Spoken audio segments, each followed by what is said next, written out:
اللہ اللہ اللہ اللہ اللہ اللہ۔ الحمد للہ وکفا وسلام علی عبادہ الذین اصطفیٰ، اما بعد، اعوذ باللہ من الشیطان الرجیم، بسم اللہ الرحمن الرحیم۔ من عمل صالحا من ذکر او انثى وهو مؤمن فلنحیینہ حیاۃ طیبہ۔ سبحان ربک رب العزۃ عما یصفون وسلام علی المرسلین والحمد للہ رب العالمین۔ اللہم صل علی سیدنا محمد وعلی آل سیدنا محمد وبارک وسلم۔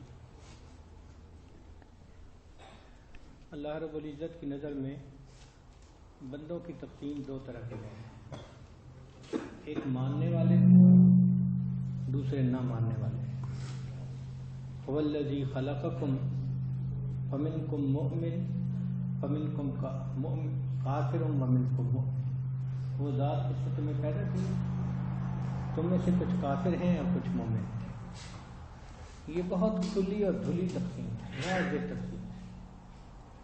دو طرح کے بندے ہیں، کچھ اللہ کی مانتے ہیں، کچھ اللہ کی نہیں مانتے۔ جو مانتے ہیں وہ مومن ہیں، وہ اللہ کو محبوب ہیں۔ اللہ تعالیٰ اتنا پیار کرتے ہیں کہ ان سے خود دوستی کا اعلان فرماتے ہیں، اللہ ولی الذین آمنوا۔ اللہ دوست ہے ایمان والوں کا۔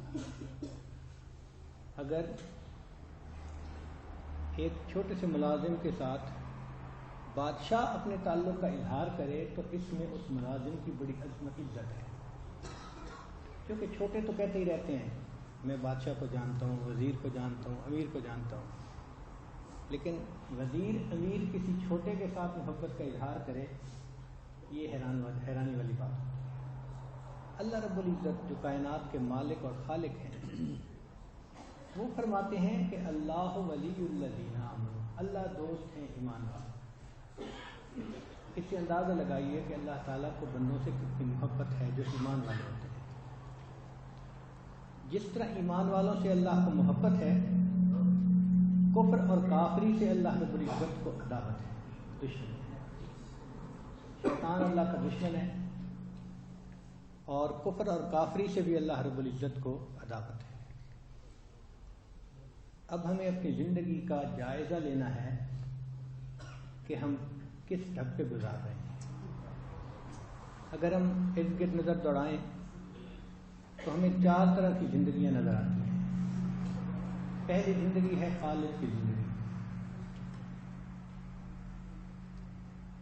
کچھ ایسے لوگ ہیں جن کا مطمع نظر، مقصود زندگی فقط جسم کی لذت ہے، جسم کو اچھا رکھنا،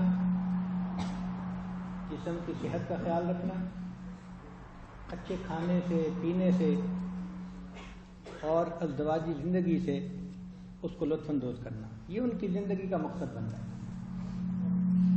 چنانچہ آپ اگر غور کریں تو جو شخص اللہ کو نہیں مانتا، اس کی زندگی کا مقصد یہی ہے، کھانا پینا اور جمع کرنا۔ کسی پر آج کا انسان محنت کر رہا ہے اور کسی میں ترقی ہو رہی ہے۔ کھانے پینے میں ترقی کس حد تک پہنچی کہ ایک کھانا ہے رات کا 7 کورس ڈنر، یعنی 7 مرحلوں میں وہ کھانا پیش کیا جاتا ہے۔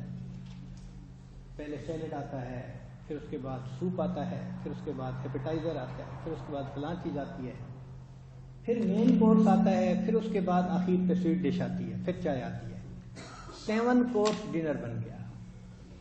آئس کریم کھانے کی چیز ہے، اس کی 40 فلیورز بن گئے۔ محنت کی انسان نے، کیونکہ مقصود تھا جسم کو لذت پہنچانا، تو کھانے پینے کے میدان میں اتنی محنت ہوئی کہ روز جسم کو نئی سے نئی لذت دینے والی چیزیں وہ مارکیٹ میں نظر آتی ہیں۔ فاسٹ فوڈ کے نام سے کتنی ورائٹیز ہیں۔ اور پھر کھاتے ہوئے خدا یاد نہیں ہوتا. یأکلون کما تأکل الانعام، ایسے کھاتے ہیں جیسے کوئی جانور کھا رہا ہوتا ہے، چلتے پھرتے کھا رہے ہیں. جب دل اللہ سے غافل ہو، اس شخص کے بارے میں اللہ فرماتے ہیں اولئک کالانعام بل هم اضل اولئک هم الغافلون، یہ جانور ہیں بلکہ جانوروں سے بھی بدتر ہیں، یہ وہ لوگ ہیں جو اللہ سے غافل ہیں. تو کھانے پینے اور جماع میں زندگی گزر جاتی ہے، مالک اور خالق یاد ہی نہیں ہوتا.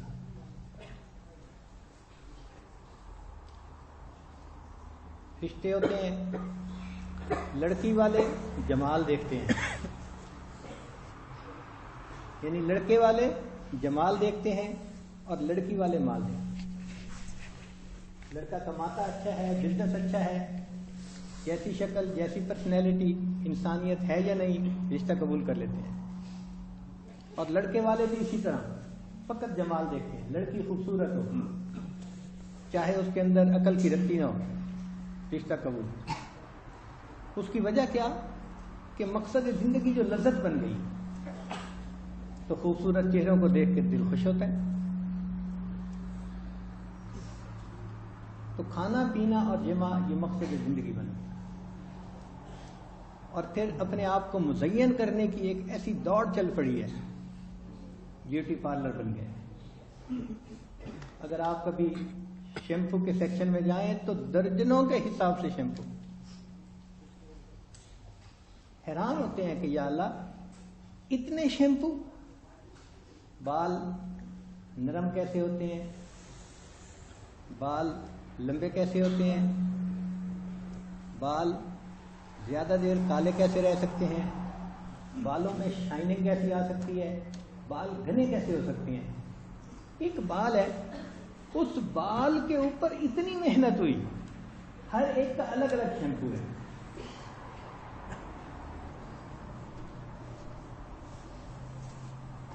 پھر آج کل جو نئے نئے ڈیزائن آ رہے ہیں اس میں پردہ بے پردگی اس کا کوئی خیال نہیں رکھا جاتا الا ماشاء اللہ.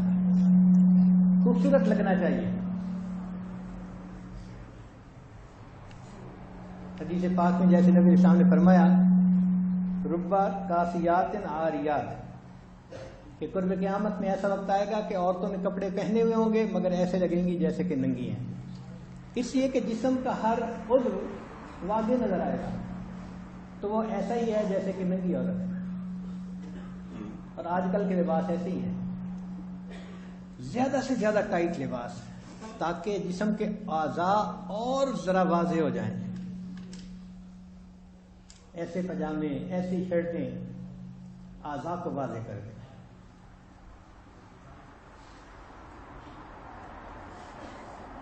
اور مال کی ایک دوڑ ہے جو لگ گئی.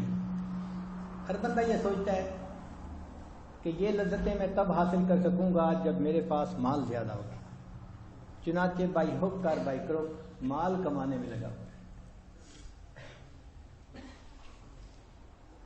ہر بندے کی تمنا بنتی جا رہی ہے یا لیت لنا مثل ما اوتی قارون، اے کاش میرے پاس بھی اتنا ہوتا جتنا قارون کے پاس.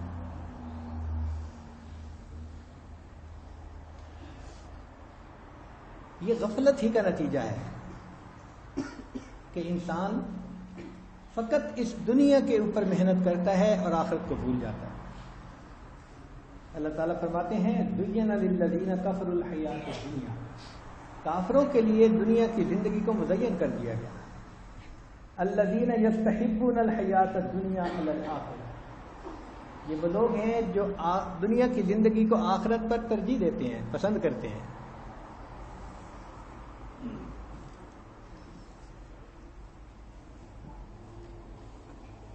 بعض غافل مسلمان بھی اسی ترتیب کی زندگی گزار رہے ہیں کہ نام کے تو مسلمان ہیں مگر ان کے اندر مسلمانی نام کی کوئی چیز نظر نہیں آتی، صرف نام مسلمانوں والا. باقی اگر زندگی دیکھو تو آزاد زندگی ہے، نیکی اور بدی کا فرق نہیں ہے ان کے اندر. جو جی میں آئے اسی کے اوپر زندگی گزرتی ہے. علامہ اقبال نے ایسے لوگوں کی زندگی کے بارے میں کچھ عجیب اشعار لکھے. فارسی کا کلام ہے، اس کا ترجمہ بھی ساتھ ساتھ کریں گے. وہ کہتے ہیں کہ ایک مرتبہ ابلیس نے، شیطان نے اللہ کی بارگاہ میں فریاد کی، اے خدا بندے ثواب و ناثواب، اے اچھائی اور برائی کے پیدا کرنے والے پروردگار، من شدم از صحبت آدم خراب، میں آدم کی صحبت کی وجہ سے خراب ہو گیا. یعنی آدم اس قدر برائی میں آگے بڑھ گیا، اس نے مجھے بھی خراب کر ڈالا. اے خداوند ثواب و ناثواب، من شدم از صحبت آدم خراب، سید خود صیاد را گوید بگیر، شکار خود شکاری کو کہتے ہیں کہ مجھے پکڑ لو. الاما از بندہ فرما پذیر، ایسے فرما بردار بندے سے اللہ کی اما کہ جو اتنا میرا فرما بردار ہے کہ خود آتا ہے اور کہتا ہے جی کہ مجھے آپ اپنے قابو میں لے لیں.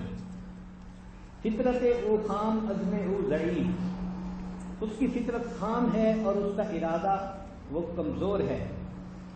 تاب یک ضربم نیارت کی حریف، یہ حریف تو میری ایک ضرب کی بھی تاب نہیں لا سکتا، اتنا کمزور ہے. ابن آدم چیز یک مشت خصص، ابن آدم کیا ہے؟ چند تنکوں، ایک مٹھی کے برابر تنکوں کی مانند ہے. مشت خسرہ یک شرار از من بسر، اور اتنے جو مٹھی بھر تنکے ہیں ان کے لیے تو ایک شرح ہی میرا کافی ہے، ایک شعلہ ہی کافی ہے. انتری عالم اگر جو خط نبود، اے اللہ اگر اس دھکے لے دے، وہ مجھے اپنے سے دور کر دے. ایک بندہ حق پرست تو ایسا ہو کہ جو مجھے شکست کی لذت ہی چکھا دے.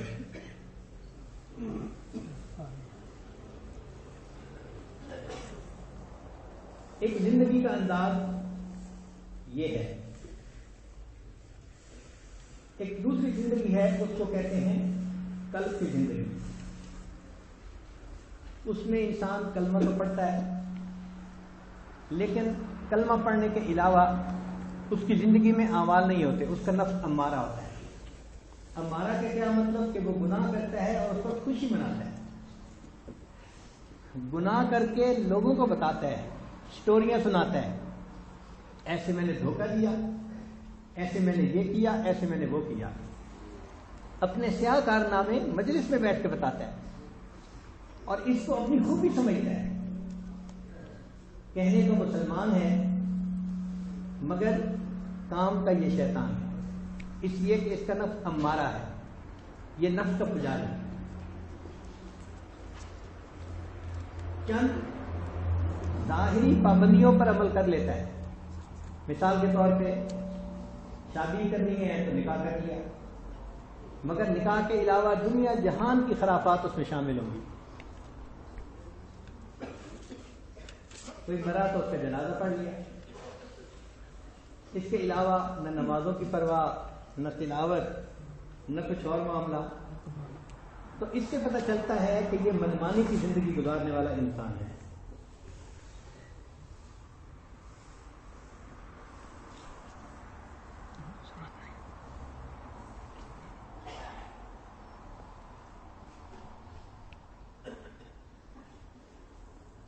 ایسے ہی نام کے مسلمان کے بارے میں علامہ اقبال نے لکھا، یوں تو سید بھی ہو، مرزا بھی ہو، افغان بھی ہو، تم سبھی کو چھو بتاؤ تو مسلمان بھی ہو. پھر تبدیلی ہے کہیں اور کہیں جاتے ہیں، کیا زمانے میں پنپنے کی یہی باتیں ہیں. ایک جگہ کہا، وزن تم ہو نصارا تو تمدن میں ہنود، یہ مسلمان ہیں جنہیں دیکھ کے شرمائیں یہود. تو نام کے مسلمان مگر زندگی بالکل آزاد منش لوگوں والی، جو جی میں آئے وہی کرنا ہے.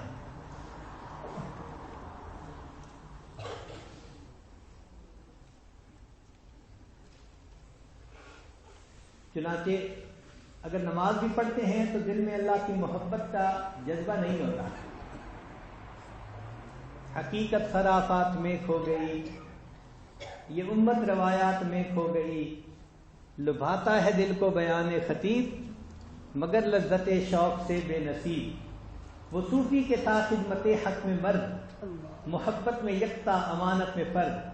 عجم کے خیالات میں کھو گیا وہ سالک مقامات میں کھو گیا. بجھی عشق کی آگ اندھیر ہے مسلمان نہیں راکھ کا ڈھیر ہے. ہم آج راکھ کا ڈھیر بنے ہوئے ہیں. وہ حرارت نہیں ہے دل میں اللہ کی محبت کی جو ہمیں رات کے آخری پہر میں جگا دے اور اللہ کے سامنے اپنا دامن پھیلانے سے تیار کرے.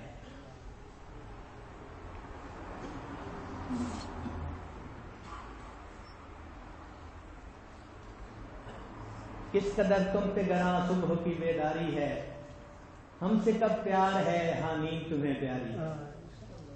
فجر پڑھنا مشکل ہے. جو دن میں کام کر کے تھکے آتے ہیں ان کے لیے عشاء پڑھنی مشکل ہے. اور جو شام کو باہر کھانوں کے لیے نکلتے ہیں وہ رات اتنی دیر سے سوتے ہیں کہ فجر کی نماز پڑھا. تو یہ زندگی کی ترتیب کہ جس میں انسان اپنی من مرضی کی زندگی گزارا ہے. جو جی میں آتا ہے وہ کرتا ہے. یہ نفس امارہ کی زندگی ہے. چنانچہ ایک صاحب سے عرفات کے میدان میں کسی نوجوان نے پوچھا قریب میں کہ بابا جی کیا حال ہے. آگے سے جواب دینے لگے جو گزر جائے واہ واہ ہے. اب اس کے چہرے پہ نہ سنت نظر آتی تھی نہ اس کی زندگی میں نماز نظر آتی تھی. ایسی زندگی کے جس میں نماز ہی نہیں ہے اور بوڑھا ہو گیا وہ آگے سے جواب دے رہا ہے کہ جو گزر جائے وہ واہ واہ ہے. حالانکہ یہ تو آہ آہ والی زندگی ہے. یہ تو افسوس والی زندگی ہے. مگر صرف دنیا کو سامنے رکھا اور دنیا کی لذتوں کو رکھا اور اسی پر زندگی گزر. یہ زندگی کی ایک دوسری ترتیب ہے. اس کے بارے میں علامہ اقبال نے بہت اچھے اشعار لکھے فارسی کے ہیں. عقل تو زنجیر یہ افکار غیر کہ تیری عقل وہ غیر کی جو خیالات ہیں ان کی ایک زنجیر ہے. یعنی کفار کی سوچیں وہ تیرے دماغ میں ہیں. عقل تو زنجیر یہ افکار غیر در گلوے تو نفس ازتار غیر. تیرے گلے کے اندر جو سانس چل رہی ہے نا وہ بھی لگتا ہے کہ غیر کی جو ہے نا ایک تار ہے. برضمانت گفتگوہا مستعار. تیری زبان پر جو گفتگو ہے یہ بھی ادھار لی ہوئی ہے. در دلے تو آرزوہا مستعار. اور تیرے دل میں جو آرزویں ہیں یہ بھی مستعار لی گئی ہیں. کمریانت را نواہ خاصتا سروہایت را صباہ خاصتا. تیری کمریوں کی جو نغمے ہیں وہ بھی دوسروں سے لیے گئے اور تیرے جسم پر جو کپڑے ہیں وہ بھی دوسروں کے. یعنی جو کپڑوں کی بناوٹ ہے وہ بھی غیروں والی. آ نگاہ سر ما زاغ البصر. وہ ہستی کہ جن کی آنکھ کبھی کج نہیں دیکھتی تھی یعنی اللہ کے محبوب صلی اللہ علیہ وسلم ان کی طرف اشارہ ہے. آ نگاہ سر ما زاغ البصر. اللہ نے ان کی شان میں فرما دیا ما زاغ البصر و ما طغى. فرماتے ہیں کہ سوئے قوم خویش باز آید اگر اللہ کے وہ محبوب ہماری اس قوم کی طرف دوبارہ واپس آ جائیں تو ہمارے حال کو دیکھ کر فرمائیں گے لست منی گویدت مولائے ما. میرے آقا یہ فرمائیں گے کہ تو مجھ سے نہیں ہے, تو میرا امتی نہیں ہے. وائے ماں اے وائے ماں اے وائے, افسوس میرے اوپر افسوس میرے اوپر. تو آج ہماری زندگی ایسی بن گئی کہ ہمیں اللہ کے محبوب صلی اللہ علیہ وسلم دیکھیں تو وہ کہیں یہ میرا امتی کہاں ہے, یہ تو من مرضی کی زندگی گزارنے والا بندہ ہے. ایک تیسری زندگی ہے وہ ہے نفس لوامہ کی زندگی کہ آدمی گناہ کر بیٹھتا ہے مگر نادم ہوتا ہے, شرمندہ ہوتا ہے. ایسے لوگ دین پہ عمل کرتے ہیں, علم بھی حاصل کرتے ہیں, مدارس میں جا کے پڑھتے بھی ہیں مگر صرف حال کی حد تک رہتے ہیں. ان پر حال نہیں آتا. بیت بھی ہوتے ہیں تو ایک رسمی طریقے پر جو اور عہدے وظائف دیے جاتے ہیں، معمولات بتائے جاتے ہیں، وہ نہیں کرتے ہیں۔ تو ظاہر میں تعلق بھی ہوتا ہے مگر اس تعلق سے فائدہ اٹھایا نہیں جاتا۔ تو ظاہر داری تو ہوتی ہے مگر حقیقت نہیں ہوتی، دو رنگی کی زندگی ہوتی ہے۔ لوگوں میں زندگی اور ہے، جلوت میں زندگی اور ہے، اور خلوت میں زندگی اور ہے۔ ان کی زندگی میں ایک خاص چیز کہ شریعت کا جو حکم طبیعت کے مطابق ہوگا اس پر عمل کر لیں گے، اور جو طبیعت کے خلاف ہوگا اس میں طبیعت پر عمل کریں گے، شریعت پہ چھوڑ دیں گے۔ گویا ماننی نفس ہی کی ہے یہ دو رنگی کی زندگی۔ ہمارے مشائخ نے فرمایا دو رنگی چھوڑ دے یک رنگ ہو جا، سراسر موم ہو جا یا سنگ ہو جا۔ یہ دو رنگی کی زندگی حقیقت میں منافقت کی زندگی ہے، نفاق ہے یہ، کہ اوپر سے لا الہ اور اندر سے کالی بلا، اوپر سے میاں تسبیح اور اندر سے میاں تسبیح۔ یہ اللہ کے سامنے دو رنگی نہیں چل سکتی۔ چنانچہ یہ نفس امارہ والی زندگی بھی ناقص زندگی ہے۔ قیامت کے دن کچھ لوگ ہوں گے وہ ایمان والوں کے ساتھ کھڑے ہوں گے، ایمان والوں کے سروں پر نور ہوگا، ایمان کا نور ہوگا، اور ان کے سروں پر نور نہیں ہوگا۔ قرآن مجید میں ہے یوم یقول المنافقون والمنافقات للذین آمنوا، منافق مرد اور منافق عورتیں ایمان والوں سے یہ کہیں گے انظرونا، ذرا ہماری طرف توجہ کیجئے، نقتبس من نورکم، ہم تمہارے نور سے فائدہ اٹھا لیں۔ اس کی مثال ایسی کہ جیسے ایک آدمی کے ہاتھ میں ٹارچ ہو اور دوسرا ساتھ چل رہا ہو تو وہ کہتے ہیں ذرا ٹارچ ادھر کر رہا ہے میں بھی دیکھ لوں آگے کوئی پتھر تو نہیں، کھڈا تو نہیں۔ تو وہ لوگ بھی یہی کہیں گے کہ بھئی آپ کے سروں پر تو نور ہے، ذرا نور کا رخ ادھر کر دیجئے کہ ہم بھی اس سے فائدہ اٹھا لیں۔ قیل ارجعوا وراءکم فالتمسوا نورا، ان کو کہا جائے گا کہ جاؤ واپس دنیا میں، یہ نور تو وہاں ملتا تھا، اس نور کو حاصل کرنے کی منڈی یہ دنیا ہے، اب اس نور کو حاصل کرنے کے لیے آج ہم یہاں موجود ہیں۔ لیکن اس نور کو حاصل کرنے کے لیے وہ دوغلا پن چھوڑنا پڑتا ہے، یہ نفس کی پوجا، اس سے توبہ کرنی پڑتی ہے۔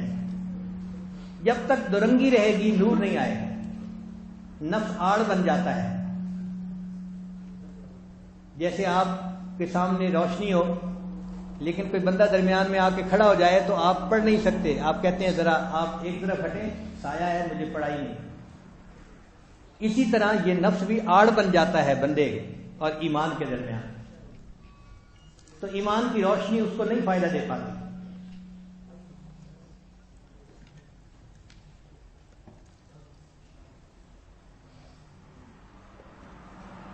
تو جب منافقین کہیں گے کہ ہماری طرف روشنی کرو تو ایک درمیان میں اللہ تعالیٰ دیوار بنا دیں گے، ایک پردہ درمیان میں ڈال دیں گے۔ فَضُرِبَ بَيْنَهُمْ بِسُورٍ لَهُ بَابٌ بَاطِنُهُ فِيهِ الرَّحْمَةُ وَظَاهِرُهُ مِنْ قِبَلِهِ الْعَذَابُ، اندر اس کے رحمت ہوگی جہاں ایمان والے ہوں گے، اور جہاں منافقین ہوں گے وہاں عذاب ہوگا۔ يُنَادُونَهُمْ، اب یہ منافق پکاریں گے، أَلَمْ نَكُنْ مَعَكُمْ، کیا ہم تمہارے ساتھ نہیں تھے؟ چونکہ زندگی تو اکٹھی گزاری ہوگی نا، ایک ہی ڈھب پر، ایک ہی جگہ پر، لیکن ایک دل سے سچا ہوگا اور 100% گناہوں سے بچتا ہوگا، اور دوسرے کے اندر ظاہر داری ہوگی، دکھاوے کی زندگی ہوگی، تو اکٹھے رہے ہوں گے تو وہ کہیں گے الم نکم معکم، قالوا بلا، ایمان والے جواب دیں گے کہ بات ٹھیک ہے، ولکنکم فتنتم انفسکم، لیکن تمہارے نفوس نے تمہیں فتنے میں ڈال دیا، وتربصتم، اور تم انتظار میں لگے رہے، ہاں میں نیک بن جاؤں گا، یہ گناہ میں چھوڑ دوں گا، ہاں میں یہ بھی چھوڑ دوں گا، میں نماز بھی پڑھنی شروع کر دوں گا، انتظار میں لگے رہے۔ وارتبتم، اور تمہیں شک ہی رہا، وغرتکم الامانی، اور تمہاری امیدوں نے، خواہشات نے تمہیں دھوکے میں ڈال دیا. حتی جاء امر اللہ، حتیٰ کہ موت آ گئی. وغرکم باللہ الغرور. فالیوم لا یؤخذ منکم فدیۃ، آج کے دن تم سے کوئی فدیہ قبول نہیں کیا جائے گا کہ کچھ پیمنٹ کر دو اور تمہیں چھٹی دے دی جائے. ایسا نہیں ہوگا. ولا من الذین کفروا، اور نہ ہی کافروں سے فدیہ قبول کیا جائے گا. گویا انجام کے اعتبار سے منافقوں کا انجام وہی ہوگا جو کافروں کا ہو رہا ہے. نہ ان سے فدیہ قبول، نہ ان سے فدیہ قبول. یہ مولاکم وبئس المصیر مأواکم النار، تمہارا ٹھکانہ آگ ہے اور یہ کتنا برا ٹھکانہ ہے. تو ان لوگوں کو جہنم میں ڈال دیا جائے گا. اب یہ منافقت کی بات بتانے کے بعد اللہ رب العزت فرماتے ہیں الم یأن للذین آمنوا ان تخشع قلوبهم لذکر اللہ وما نزل من الحق، کیا ایمان والوں کے لیے وقت نہیں آیا کہ ان کے دل اللہ کے خوف سے ڈر جائے؟ گویا ایمان والوں کو یہ بات سمجھائی جا رہی ہے کہ دیکھو جو منافقانہ زندگی گزاریں گے ان کا یہ حال ہوگا اور جہنم میں جائیں گے. اور پھر آخر پہ اللہ سمجھا رہے ہیں کہ ایمان والوں کے لیے وقت نہیں آیا کہ ان کے دل اللہ کے خوف سے ڈر جائے. اب اس آیت کو ہم اپنے من میں ذرا جھانک کر دیکھیں کہ ہمارا کیا حال ہے. ایسے لگتا ہے جیسے 100% یہ آیت ہمارے اوپر منطبق ہوتی ہے.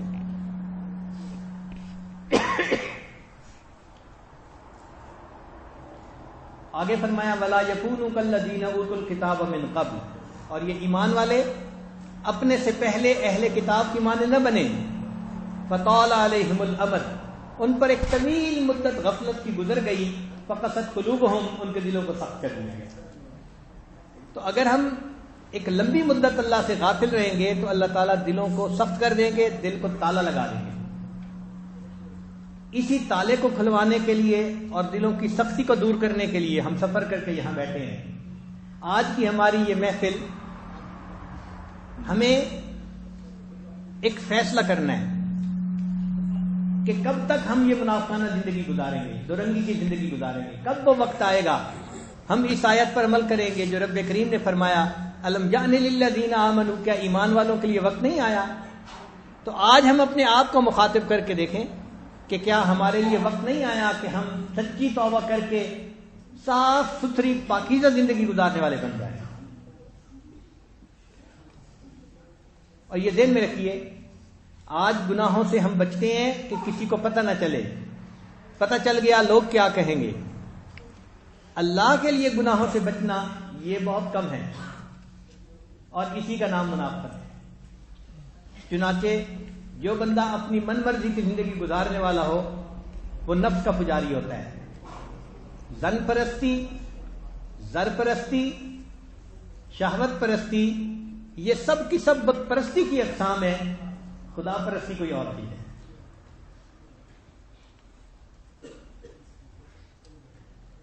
اسی لیے اس کائنات میں اللہ رب العزت کے بعد جس بت کی سب سے زیادہ پوجا کی گئی ہے اس بت کا نام نفس ہے. انسانیت نے اتنی پوجا کسی کی نہیں کی جتنی اپنے نفس کی ہے. وہ کرنا ہے جو نفس، جو جی میں آئے، جو دل میں آئے. تو نفس کے پجاری، اس لیے جو ایسا بندہ ہوگا کہ نفس کی پوجا کرنے والا ہوگا اس کی اللہ تعالیٰ نیکیوں کو بھی ضائع فرما دیں گے. کیا بولتے ہیں؟ اللہ تعالیٰ چاہتے ہیں کہ بندہ میرا ہی بندہ بن کر رہے. توحید چاہتے ہیں، اس لیے اللہ تعالیٰ کو شرک بہت برا لگتا ہے.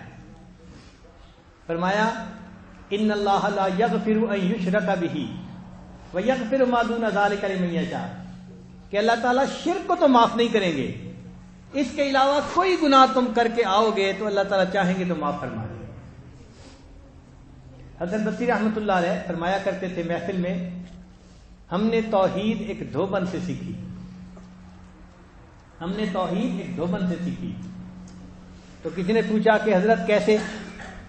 فرمانے لگے کہ میرا پڑوسی دھوبی تھا، ایک رات میں اپنے گھر کی چھت پہ رات کے وقت نفل پڑھ رہا تھا، عبادت کر رہا تھا.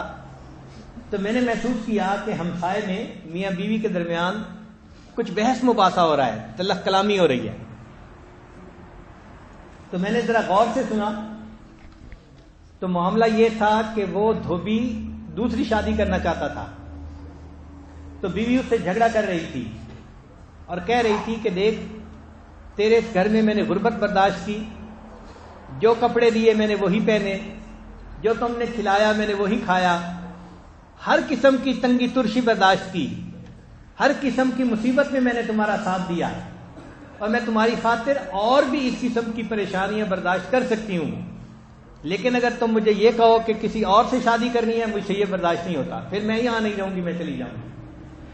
فرماتے ہیں اس عورت کی بات سن کے میں نے قرآن مجید پہ نظر ڈالی تو مجھے یہ آیت سامنے آئی کہ اللہ تعالیٰ فرماتے ہیں ان اللہ لا یغفر ان یشرک بہ، اگر تم کسی اور کی پوجا کرو گے اللہ اس گناہ کو تو معاف نہیں کریں گے، ہاں اس کے علاوہ کوئی گناہ ہوگا اللہ معاف کرے گا۔ اور یہ بات واقعی سمجھ میں آتی ہے، اس لیے بعض علماء نے لکھا کہ توحید میں اور شرک میں نقطے کا فرق ہے، ایک نقطے کا فرق ہے۔ اس کو سمجھنا اور مثال سے تو یوں سوچیں کہ خامن یہ چاہتا ہے کہ بیوی کہے میں آپ کی ہی بیوی ہوں، میں آپ کی ہی بیوی ہوں، اور اگر وہ کہہ دے میں آپ کی بھی بیوی ہوں تو یہ برداشت ہوگا؟ کبھی برداشت نہیں ہوگا، اسی وقت طلاق دینے کے لیے تیار ہے۔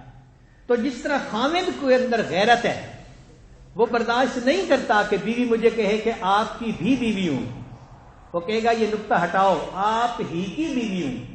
اللہ تعالیٰ بھی یہی کہتے ہیں کہ میرے بندے یہ نقطے ہٹاؤ کہ اللہ آپ کی بھی مانتا ہوں اور نفس کی بھی مانتا ہوں، پر میں نہیں، مجھے وہ بندہ چاہیے جو یہ کہے اللہ آپ کی ہی مانتا ہوں۔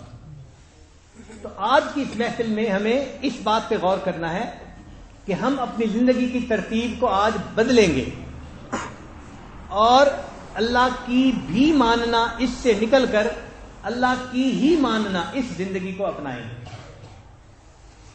چنانچہ جو اپنے نفس کی پوجا کرتے ہیں، ایک حدیث ہے سالم مولا ابی حذیفہ، یہ وہ صحابی ہے کہ جن کے بارے میں نبی علیہ السلام نے فرمایا کہ سالم کا سینہ گلے تک ایمان سے بھرا ہوا ہے۔ ان کے بارے میں نبی علیہ السلام کا یہ فرمانا تھا کہ سالم کا سینہ گلے تک ایمان سے بھرا ہوا ہے، اتنا اللہ نے ان کو کامل ایمان دیا تھا۔ وہ یہ حدیث کی روایت کرتے ہیں کہ قال رسول اللہ صلی اللہ علیہ وسلم یؤتی باقوام من ولد آدم یوم القیامت، لایا جائے گا اولاد آدم میں سے بعض گروہوں کو، جماعتوں کو، معہم حسنات، ان لوگوں کے ساتھ ان کی نیکیاں بھی ہوں گی، کأنہا مثل جبال تہامہ، تہامہ جزیرۃ العرب کا بڑا پہاڑ ہے، تو نبی علیہ السلام نے اس کا نام لیا کہ تہامہ پہاڑ کے برابر ان کی نیکیاں ہوں گی۔ آپ سوچیں وہ کتنی نیکیاں کرنے والے ہوں گے کہ جن کی نیکیاں اللہ کے محبوب صلی اللہ علیہ وسلم فرماتے ہیں کہ پہاڑوں کے برابر ہوں گی۔ حتی اذا دنوا یعنی واشرفوا علی الجنۃ نودی فیہم لا نصیب لکم فیہا، حتیٰ کہ جب وہ جنت کے قریب پہنچیں گے تو ان کو آواز دی جائے گی کہ تمہارا اس میں کوئی حصہ نہیں۔ قلت، سالم عرض کرتے ہیں، فرماتے ہیں کہ میں نے عرض کیا اے اللہ کے حبیب صلی اللہ علیہ وسلم، یا رسول اللہ جل ہؤلاء القوم لنا حتی نعرفهم، آپ ذرا اس قوم کی علامات بیان کر دیجئے تاکہ ہم اس قوم کو پہچان لیں۔ اور اگلی بات بڑی عجیب ہے، فوالذی، قسم کھا کر کہا کہ اس ذات کی قسم بعثک بالحق، جس نے آپ کو حق دے کر بھیجا، لقد خشیت ان اکون منہم، مجھے ڈر ہے کہیں میں ہی ان میں سے نہ ہوں۔ یہ فرق ہے کہ صحابہ کرام بات سنتے تھے، اپنے آپ کو فوراً دیکھتے تھے کہ کہیں میں اس میں تو شامل نہیں ہوں۔ تو نبی علیہ الصلوۃ والسلام نے ان کے سامنے بات کی کہ کچھ لوگ ہوں گے جو پہاڑوں برابر نیکیاں لائیں گے اور ان کو کہا جائے گا جنت میں تمہارا کوئی حصہ نہیں۔ وہ صحابی ڈر گئے اور کہتے ہیں کہ اللہ کے وسلم ان کی علامات بیان کر دیجئے، مجھے ڈر لگ رہا ہے ایسا نہ ہو کہ میں ان میں سے نہ ہوں کہیں۔ فقال، نبی علیہ السلام نے فرمایا اما انہم کانوا یصومون، جان لو، اما جان لو، انہم کانوا یصومون، یہ وہ لوگ ہوں گے جو روزہ رکھتے ہوں گے، وَيُصَلُّونَ اور نمازیں بھی پڑھتے ہوں گے، وَيَقُومُونَ لَيْلَهُمْ اور رات کو تہجد بھی پڑھتے ہوں گے۔ جو روزہ بھی رکھے، نماز بھی پڑھے، رات کو تہجد بھی پڑھے، اس کا مطلب ہے کہ ظاہر میں تو وہ بڑی دیندارانہ زندگی گزار رہا ہے نا۔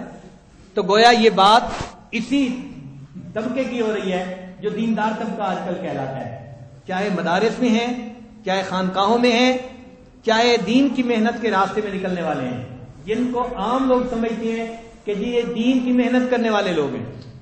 یہ انہی کی بات ہو رہی ہے، نماز بھی پڑھتے ہوں گے، روزے بھی رکھتے ہوں گے، تہجد بھی پڑھتے ہوں گے۔ وَيَقُومُونَ لَيْلَهُمْ وَلَكِنَّهُمْ إِذَا شَرَعَ لَهُمْ شَيْءٌ مِّنَ الْحَرَامِ وَثَبُوا عَلَيْهِ لیکن جب کوئی حرام کرنے کا موقع ان کے سامنے آئے گا وہ حرام کی طرف کود پڑیں گے۔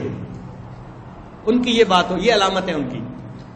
چنانچہ دین دارانہ زندگی گزارنے والے ذرا کمپیوٹر سامنے آتا ہے تو انگلی فوراً پڑ جاتی ہے، پہنچ جاتے ہیں اس جگہ پر، کہیں فیس بک ہے اور کہیں انٹرنیٹ کی گندگی ہے اور کہیں الٹی سیدھی تصویریں ہیں۔ اس وقت اگر ڈر ہوتا ہے تو یہ کہ بس بیوی کو پتہ نہ چلے کہ وہ پرابلم کرے گی، اور اگر بیوی کا ڈر نہیں تو گھنٹوں بیٹھے ہیں۔ اس کا مطلب یہ کہ باقی زندگی دین والی ہوگی، لیکن جب گناہ کا موقع آتا ہوگا تو وہ کود پڑتے ہوں گے گناہ کی طرف، ان کو اپنے اوپر کنٹرول نہیں ہوگا، ان کا نفس بے قابو ہو جائے گا اس وقت۔ یہ ان کی علامت ہوگی۔ اب ہم سوچیں کیا ہماری زندگی میں بھی ایسے لمحات ہیں کہ جب ہمارے اوپر کوئی خیال ذہن میں آتا ہے اور شہوت سوار ہوتی ہے تو ہم اس شہوت کو پورا کرنے کے لیے حرام طریقے کو اختیار کر لیتے ہیں، ہمارے سامنے سے غیر محرم گزرتی ہے، ہماری آنکھ قابو میں نہیں ہوتی، کبھی ہم جھوٹ بولتے ہیں، کبھی دھوکہ دیتے ہیں، کبھی مالی بدعنوانی کرتے ہیں۔ اگر یہ حرکتیں ہم کرتے ہیں اور شکل صورت وضع قضا بھی دین والوں کی بنائی ہوئی ہے، اس کا مطلب کہ یہ حدیث ہمارے ہی بارے میں ہے۔ نبی علیہ السلام نے ارشاد فرمایا کہ ایسے لوگ فَأَحْبَطَ اللَّهُ عَزَّ وَجَلَّ أَعْمَالَهُمْ پہاڑوں برابر جو ان کے نیک اعمال ہوں گے، اللہ تعالیٰ ان کے کیے ہوئے ان تمام نیکیوں کے عملوں کو ضائع فرما دیں گے، ٹھوکر لگا دیں گے، مجھے ان کی کوئی ضرورت نہیں، لے جاؤ۔ تو پہاڑوں برابر نیکیاں بھی اللہ کے ہاں قبول نہیں ہوں گی، کیونکہ شرک ایسی چیز ہے، اللہ تعالیٰ فرماتے ہیں لَإِنْ أَشْرَكْتَ لَيَحْبَطَنَّ عَمَلُكَ اگر آپ شرک کریں گے آپ کے بھی عملوں کو ضائع کر دیا جائے گا۔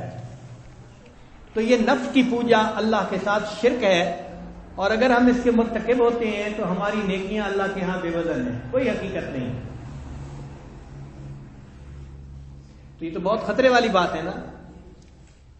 اس حدیث مبارکہ کو پڑھ کے قرآن مجید کا وہ قصہ یاد آتا ہے۔ اللہ تعالیٰ فرماتے ہیں ایک عورت تھی کلتی نقدت غزلہا من بعد قوت انکاسا، وہ دھاگے جو ہے نا وہ بناتی تھی اور بعد میں اخیر پہ اپنے دھاگے کو خود ہی توڑ دیتی تھی۔ ہمارا بھی حال وہی ہے، نیکی بھی کرتے ہیں اور پھر ایسا گناہ کر لیتے ہیں کہ کی ہوئی نیکیاں ہی برباد ہو گئیں۔ تو ہم نے زندگی میں کیا کمایا؟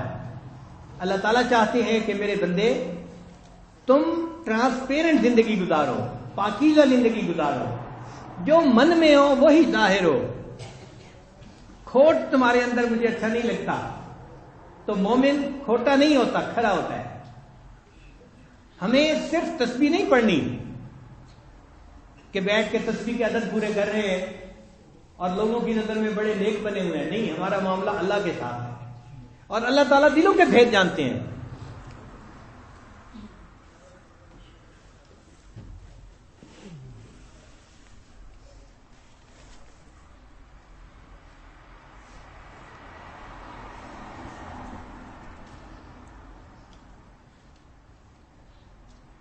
تو جب اللہ رب العزت کے ساتھ معاملہ ہے تو پھر خلوت اور جلوت میں ہماری زندگی نیکی ہی پر ہونی چاہیے۔ تو آج کی محفل میں ہم نے یہ ارادہ کرنا ہے کہ اللہ یہ جو 10 دن ہم آئے ہیں یہ اسی زندگی کو اختیار کرنے کی نیت سے آئے ہیں، فقط کوئی الفاظ واز سننے کے لیے نہیں آئے۔ واز سنانے والے تو الحمدللہ بہت اچھے مقرر موجود ہیں اور ان کی کیسیں آپ کو گھر میں بیٹھے مل سکتی ہیں۔ یہاں آنے کا مقصد کچھ اور تھا کہ ہم اپنی زندگی کے ڈھب کو بدلیں، رخ کو بدلیں، عہد کریں کہ اللہ دل و من لے تیری بن گئی، میں نے دل سے یہ بات مان لی کہ آج کے بعد میں آپ کا بن گیا، آپ کی نافرمانی نہیں کرنی۔ تو تیسری زندگی گو ظاہر میں دینی زندگی نظر آتی ہے، مگر اندر پھر بھی کھوٹ ہوتا ہے، حقیقت وہ نہیں ہوتی جو نظر آتی ہے، لہذا یہ بھی اپنی منزل پہ نہیں پہنچ پاتے۔ ایک چوتھی زندگی ہے، وہ ہے نفس مطمئنہ والی زندگی۔ ایسے لوگ جو اپنے اوپر ایسی محنت کرتے ہیں کہ ان کے نفوس، ان کو لگام مل جاتی ہے شریعت کی، اور وہ شریعت کے اوپر اس طرح عمل کرتے ہیں جیسے سدایا ہوا جانور مالک کے پیچھے پیچھے چلتا ہے۔ قربانی کے موقع پہ ہم نے دیکھا ہے لوگ مینڈے رکھتے ہیں، بکریاں رکھتے ہیں، تو ان کو چند دن پالتے ہیں نا، تو جب گھر سے نکلتے ہیں نا تو ان کو رسی نہیں ڈالی ہوتی، وہ پالتو جانور پیچھے پیچھے بھاگ رہا ہوتا ہے، جب تک مالک چلتا رہا وہ چلتے رہتے ہیں، جہاں کھڑا ہوا وہ کھڑے ہو جاتے ہیں، مالک نے دائیں ٹرن لیا تو وہ دائیں مڑ جاتے ہیں، بائیں ٹرن لیا تو بائیں مڑ جاتے ہیں۔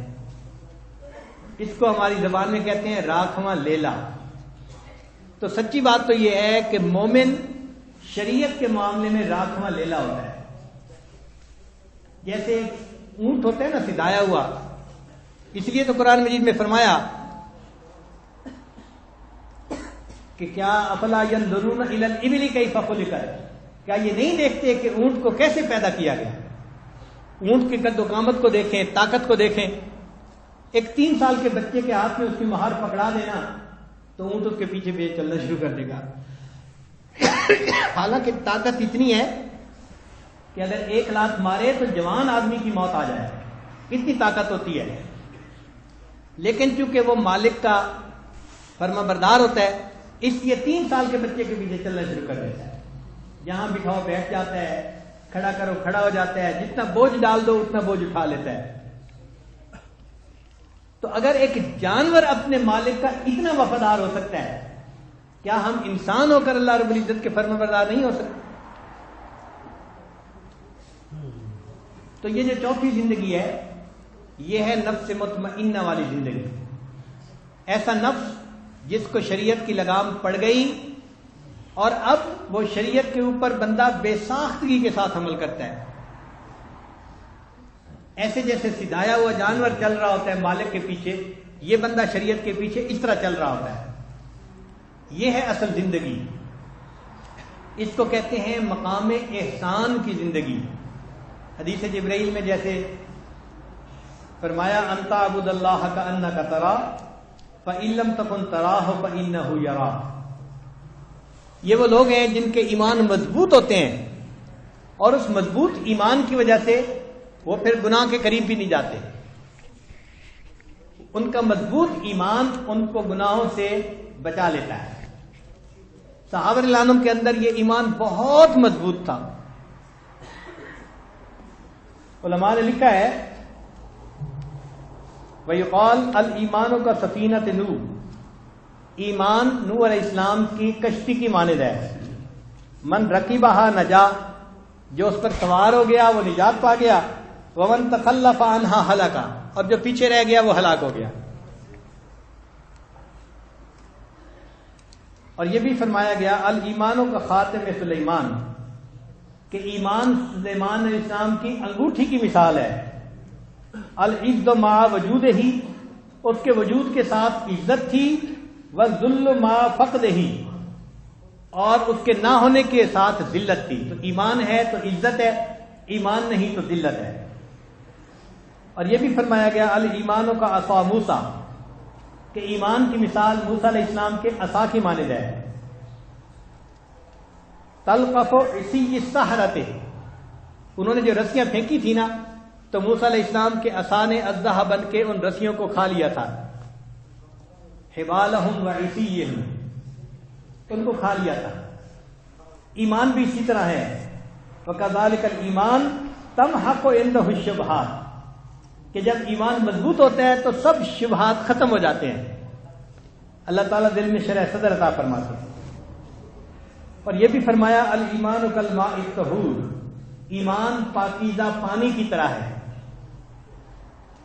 یطہر ما قبلہ وما بعدہ ولا ینجس حتی یتغیر، وہ پاک کر دیتا ہے دوسری چیز کو، نجس چیز کو بھی، اور اس وقت تک وہ ناپاک نہیں ہوتا جب تک کہ اس کا رنگ اور بو اس میں تغیر نہیں آتا. ایمان بھی اسی طرح، جب تک ایمان میں تغیر نہیں آئے گا تو یہ ایمان بھی بندے کے گناہوں کو پاک کر دیتا ہے. اور بعض مشائخ نے فرمایا الایمان کالحرم، حرم کے مانند ہے. اللہ تعالیٰ فرماتے ہیں من دخلہ کان آمنا، جو حرم میں داخل ہو گیا وہ امن پا گیا. تو جو ایمان میں داخل ہو گیا وہ امن پا گیا اللہ کی ناراضگی سے، اللہ کے عذاب سے. یہ مضبوط ایمان ہمیں حاصل کرنا ہے، اور اس کے لیے ہمیں یہ محنت کرنی ہے کہ اللہ رب العزت ہمیں دیکھتے ہیں، ہماری ہر بات کو سنتے ہیں اور جانتے ہیں. یہ مستقل ایک محنت ہے. چنانچہ ہمارے جو اسباق کیے جاتے ہیں ان اسباق میں جو مشاربات کے اسباق ہیں ان میں یہ کیفیت ہوتی ہے کہ یوں محسوس ہوتا ہے کہ بندہ ہر وقت اللہ کے سامنے ہے. اس کو مراقبہ معیت کہتے ہیں. ہوا معکم اینما کنتم، وہ تمہارے ساتھ ہے تم جہاں کہیں بھی ہو. اس کیفیت کو حاصل کر لیا جائے تو پھر بندہ یوں محسوس کرتا ہے کہ جیسے ہر وقت میں اللہ کے سامنے ہوں. وہ میرے ہر عمل کو دیکھ رہے ہیں، میری ہر بات کو سن رہے ہیں. یاد رکھیں غیر محرم کی طرف جب ہماری نظر اٹھتی ہے تو ہماری نظر اس کی طرف بعد میں اٹھتی ہے، اس سے پہلے اللہ کی نظر ہم پہ پڑ رہی ہوتی ہے. ہماری نظر بعد میں اٹھتی ہے، اللہ تعالیٰ پہلے ہمیں دیکھ رہے ہوتے ہیں یہ کر کیا رہا ہے. چوریاں آنکھوں کی اور سینوں کے راز جانتا ہے سب کو تو اے بے نیاز. وہ پروردگار سب جانتا ہے. جب گناہ کا ارادہ دل میں پیدا ہوتا ہے اللہ کو وہ بھی معلوم ہوتا ہے. پھر بندہ گناہ کے لیے جا رہا ہوتا ہے اللہ کو وہ بھی معلوم. پھر گناہ کر رہا ہوتا ہے اللہ اس کو کرتا ہوا بھی دیکھتے ہیں. اور پھر کرنے کے بعد جب وہ دوبارہ کہتے ہیں اللہ اب اسے غلطی ہو گئی معاف کر دیجئے، اللہ تعالیٰ پھر اس علم کے بعد بھی اس کو معاف کروا دیتے ہیں. اے اللہ آپ کے علم پہ اور حلم پہ قربان جائیں. اتنا علم اور اس کے بعد اتنا حلم، تو یہ احساس دل میں پیدا کرنا ہے. یہی مومن اور کافر کی زندگی کا فرق ہے کہ کافر کو یہ احساس نہیں ہوتا کہ بھئی میں اللہ کے سامنے ہوں. مومن کو ہر وقت احساس ہوتا ہے اللہ مجھے دیکھتے ہیں، میں کوئی کام ایسا نہیں کر سکتا جو اللہ تعالیٰ کی ناراضگی کا سبب بنے. چنانچہ یہ جو کیفیت ہے نا احسان، یہ اصل عظیم وهو العلم بان اللہ یعلم ویسمع ویرا. یہ ایک ایسی کیفیت دل میں آ جاتی ہے کہ بندہ ہر وقت یہ محسوس کرتا ہے اللہ مجھے دیکھتا ہے، اللہ جانتا ہے اور میری ہر بات کو سنتا ہے. اس کے بہت سارے فوائد بھی ہیں. یہ جو احسانی کیفیت ہے نا اس کے حاصل ہونے کے بہت سارے فوائد بھی ہیں. سب سے پہلی بات کہ جب یہ کیفیت ہو تو انسان کے دل میں اللہ تعالیٰ کی ایک عظمت اور ہیبت آ جاتی ہے. یہ بڑی نعمت ہے کہ اللہ کی ایک ہیبت ہو بندے کے دل میں. پھر وہ عظمت اور ہیبت انسان کو گناہوں سے بچا دیتی ہے. اور اس عظمت اور ہیبت کی وجہ سے انسان کے اندر حیا آ جاتا ہے. نبی اسلام نے ارشاد فرمایا الحیاء شعبۃ من الایمان، حیا ایمان کا شعبہ ہے. اور فرمایا کہ اذا لم تستحی اعمل ما شئت، جب تجھ سے حیا رخصت ہو جائے پھر جو چاہے مرضی کرتا پھر. تو حیا بڑی نعمت ہے اور مقام احسان کی کیفیت سے بندے کو حیا نصیب ہو جاتا ہے. وہ پھر اللہ سے حیا کرتا ہے.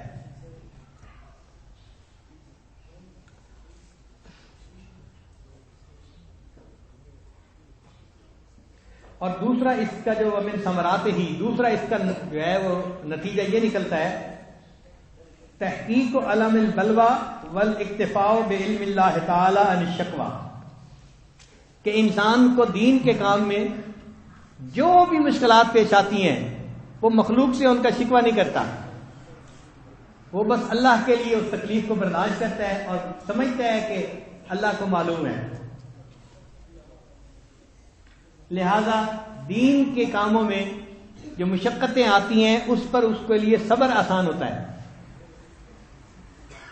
جیسے امام احمد بن حنبل رحمۃ اللہ علیہ، ان کو دین کی خاطر کوڑے لگائے گئے، اور کتابوں میں لکھا ہے کہ ایسے کوڑے تھے ہاتھی کو لگاتے تو ہاتھی بھی بلبلا اٹھتا، ایسے کوڑے لگائے گئے کہ ان کے جو چمڑی تھی نا کمر کی وہ الگ ہو گئی تھی، اتنا ان کو مارا گیا، مگر ان کی زبان سے کوئی بے صبری کا لفظ نہیں نکلا۔ کیوں؟ وہ جانتے تھے کہ میں اللہ کے لیے کر رہا ہوں اور اللہ مجھے دیکھتے ہیں۔ اس لیے اللہ رب العزت نے اپنے پیارے حبیب صلی اللہ علیہ وسلم کو فرمایا فاصبر لحکم ربک فانک باعیننا، آپ اپنے رب کے لیے صبر کیجئے، آپ اپنے رب کی آنکھوں کے سامنے ہیں۔ کتنی تسلی ہوتی ہے دین والوں کو اس آیت کو پڑھ کے۔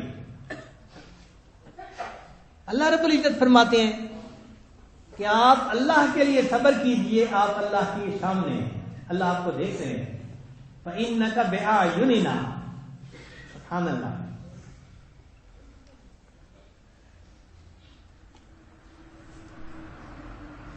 اسی وجہ سے یہ لوگ ان مشقتوں میں بھی مخلوق کی مدد نہیں چاہتے، اللہ ہی کی طرف رجوع کرتے ہیں۔ اس لیے سیدنا ابراہیم علیہ السلام پر جب مشقت آئی کہ ان کو نمرود نے آگ میں ڈالا، تو جب ان کو جھولے میں ڈال کے آگ کی طرف پھینکا گیا اور وہ ہوا میں تھے، اس وقت جبریل علیہ السلام نے اللہ رب العزت سے فریاد کی کہ اللہ میرے ذمہ ہے کہ میں ایمان والوں کی اور آپ کے انبیاء کی دنیا میں مدد کرتا ہوں، تو آپ کے خلیل کو اس وقت آگ میں ڈالا جا رہا ہے، اگر آپ کی اجازت ہو تو میں آپ کے خلیل کی مدد کروں۔ تو رب کریم نے اجازت دے دی، تو جبریل علیہ السلام حضرت ابراہیم علیہ السلام کے پاس آئے اور فرمایا اللہ کا حاجہ، کیا آپ کو میری ضرورت ہے؟ What can I do for you? Can I help you? یہ الفاظ کا مفہوم ہے، میں آپ کی مدد کر سکتا ہوں۔ تو اس کے جواب میں ابراہیم خلیل اللہ نے عجیب بات کہی، فرمایا حسبی من سؤالی علمہ بحال، کہ جب یہ علم ہے نا مجھے کہ اللہ جانتے ہیں میں کس حال میں ہوں، اس علم کی وجہ سے اب میں کسی اور سے سوال نہیں کرتا۔ جب اللہ کو معلوم ہے کہ میں اس حال میں ہوں، اب مجھے کسی اور کی مدد کی ضرورت نہیں ہے۔ اس لیے ایسا بندہ جس کی احسانی کیفیت ہو اس کے ساتھ اللہ کی مدد ہوتی ہے۔ اللہ تعالیٰ نے حضرت موسیٰ علیہ السلام اور ہارون علیہ السلام کو بھیجا فرعون کی طرف، تو حضرت موسیٰ علیہ السلام اس وقت گھبرا رہے تھے کہ فرعون کی اتنی بڑی اسٹیبلش حکومت ہے، ہم دو بندے جائیں گے تو پتہ نہیں ہمارے ساتھ کیا معاملہ کرے گا۔ یہ ایک طبعی سی چیز ہے، خوف کا آنا۔ اللہ تعالیٰ فرماتے ہیں کہ فَاذْهَبَا، تثنیہ کا صیغہ، دونوں کو مخاطب کر کے کہا آپ دونوں جائیے، اِنَّنِي مَعَكُمَا، میں تم دونوں کے ساتھ ہوں، أَسْمَعُ وَأَرَى، میں سنتا بھی ہوں میں دیکھتا بھی ہوں۔ جو فرعون بات کرے گا میں اس کو سنوں گا، جو وہ معاملہ کرے گا میں اس کو دیکھوں گا۔ اے میرے پیارے موسیٰ علیہ السلام، جب میں تمہارے ساتھ ہوں تو آپ کو کس بات کی گھبراہٹ ہے؟ تو جس بندے کو اللہ تعالیٰ یہ احسان کی کیفیت عطا فرما دیتے ہیں، پھر اس کو اللہ رب العزت کے ساتھ ایسی محبت ہوتی ہے کہ وہ غیر کی طرف نگاہ بھی اٹھا کے نہیں دیکھتا، اللہ ہی پر اس کی کامل نظریں رہتی ہیں۔ اس لیے رب کریم نے ابراہیم علیہ السلام کے بارے میں فرمایا وَإِبْرَاهِيمَ الَّذِي وَفَّى، اور ابراہیم کتنا وفادار تھا، ثابت کر دیا کہ بس مالک آپ کا ہوں، آپ کے سوا میں کسی طرف نظر نہیں اٹھا کے دیکھنا چاہتا۔ یہ احسان کی کیفیت جب ہمارے اندر آئے گی تب اللہ کی بارگاہ میں قبولیت ہوگی، اور جب تک دورنگی ہے، دکھاوا ہے، چھپے گناہ ہے، تب تک ہمارا معاملہ وہی ہے جو تہامہ کی برابر نیکیاں لے کے آنے والوں کے ساتھ ہوگا، اور یہ خطرے کی بات ہے۔ ہم اپنی نیکیوں پہ فریفتہ نہ ہوا پھریں، ہم بڑا ذکر کرتے ہیں، تہجد پڑھتے ہیں، ہم نے کتنے لوگوں کو دین کی طرف مائل کیا، یہ ساری نیکیاں ہوا منصورہ بنا دی جائیں گی اگر ہماری زندگی سے چھپے ہوئے گناہ نہیں نکلیں گے۔ تو اس لیے اس رمضان کی جو مجالس ہیں ان میں پہلی مجلس کو اس لیے منتخب کیا کہ ہم دل میں ایک عہد کریں، اور پورے 10 دن یہ ہم نے محنت کرنی ہے، یعنی 10 دن مستقل آپ نے دن رات یہ سوچ رکھنی ہے کہ میں اللہ کے سامنے ہوں، اللہ مجھے دیکھتے ہیں، میں لیٹا ہوا ہوں، اللہ مجھے دیکھ رہے ہیں، میں اٹھ رہا ہوں، میں چل رہا ہوں، میں بول رہا ہوں، ہر بات میری سنتے ہیں، ہر کام میرا دیکھتے ہیں۔ یہ معیت کا جو استحضار ہے یہ ہم نے اپنے اندر پیدا کرنا ہے، اور محنت کرنے سے یہ کیفیت انسان کو نصیب ہو جاتی ہے۔ محنت بھی کریں گے، پھر اللہ سے مانگیں گے بھی صحیح، تو اللہ تعالیٰ مہربانی فرما کریں۔ ہمارا معاملہ ایسا ہی ہے جیسے ایک چھوٹے بچے کا ہوتا ہے۔ 1 سال کا بچہ مشکل سے کھڑا ہو سکتا ہے، اب باپ چاہتا ہے کہ میں اس کو چلنا سکھاؤں تو وہ کیا کرتا ہے، وہ اس کو کھڑا کر کے نا 2 فٹ دور ہو جاتا ہے، بیٹا میری طرف آؤ۔ باپ کو بھی پتا ہوتا ہے یہ چلنا نہیں جانتا، لیکن وہ کہتا ہے کہ میری طرف آؤ۔ اب باپ کی ریکوائرمنٹ یہ ہوتی ہے یہ قدم تو اٹھائے نا، اور وہ بچہ اگر قدم اٹھاتا ہے نا اور ڈولنے لگتا ہے تو گرنے سے پہلے باپ اٹھا کے سینے سے لگا لیتا ہے۔ ہمارا بھی معاملہ یہی ہے کہ اللہ تعالیٰ چاہتے ہیں اے میرے بندے تم میری طرف قدم تو بڑھاؤ نا، اگر ڈولنے لگو گے میں تمہیں ڈولنے نہیں دوں گا، میں تمہاری حفاظت کر دوں گا، میں نفس کی خباثتوں سے اور شیطان کی مکاریوں سے تمہیں بچا کے دکھاؤں گا، تم میری طرف قدم تو بڑھاؤ نا۔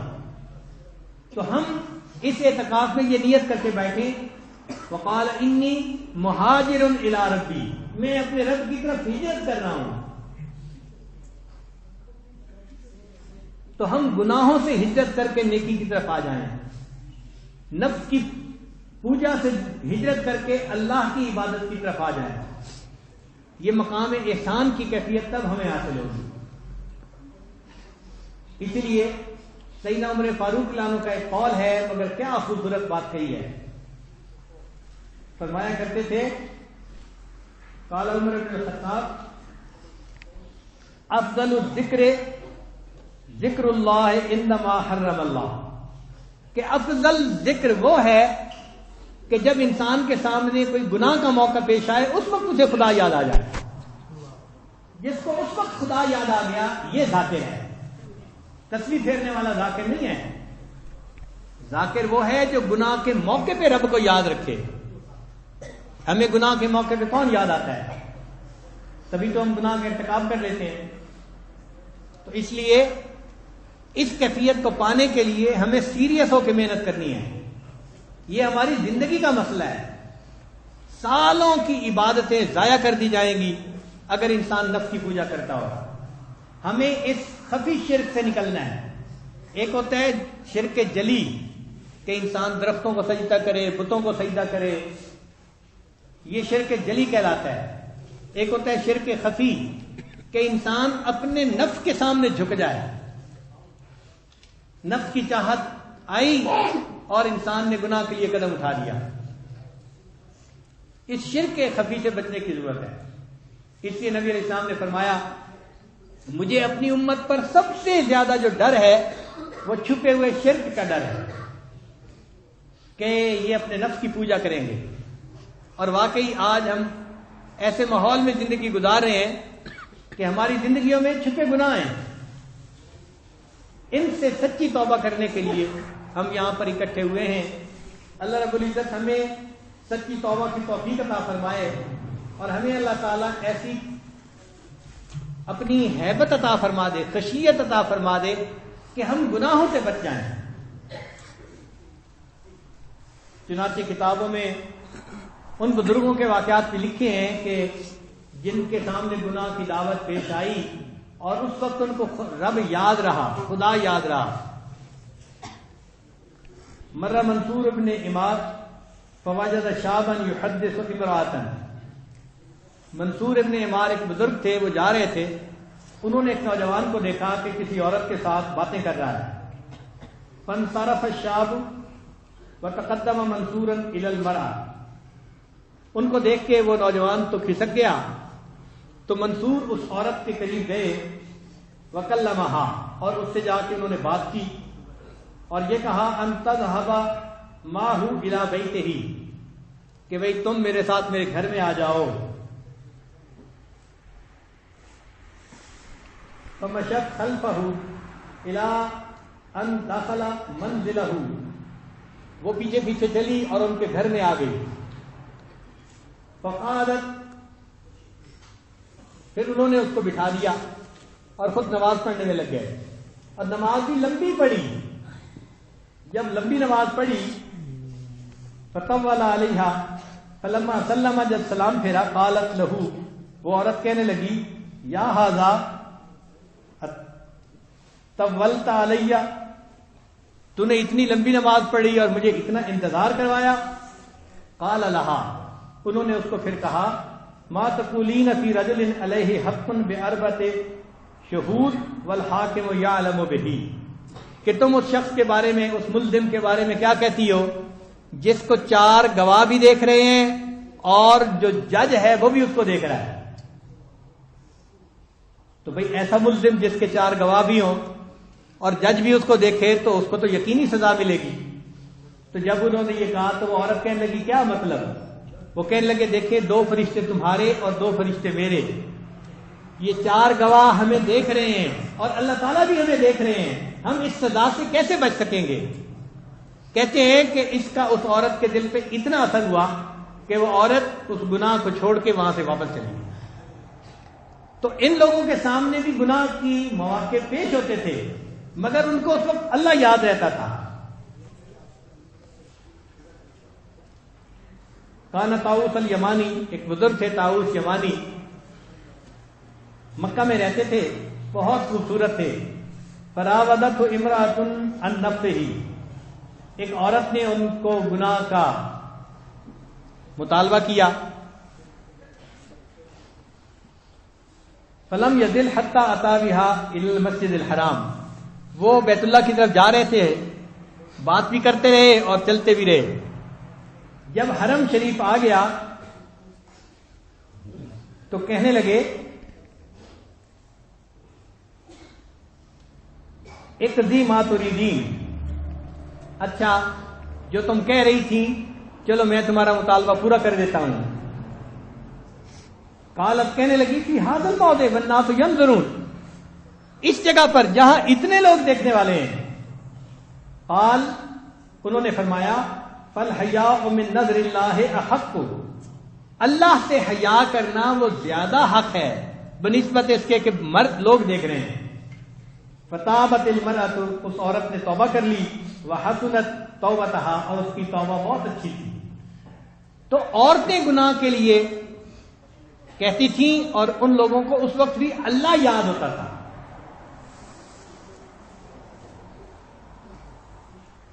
اسی لیے ایک عورت نے نوجوان کو پیغام بھیجا فَإِن شِئْتَ زُرْتُكَ، اگر تو چاہے تو میں تمہارے پاس آ جاؤں گی.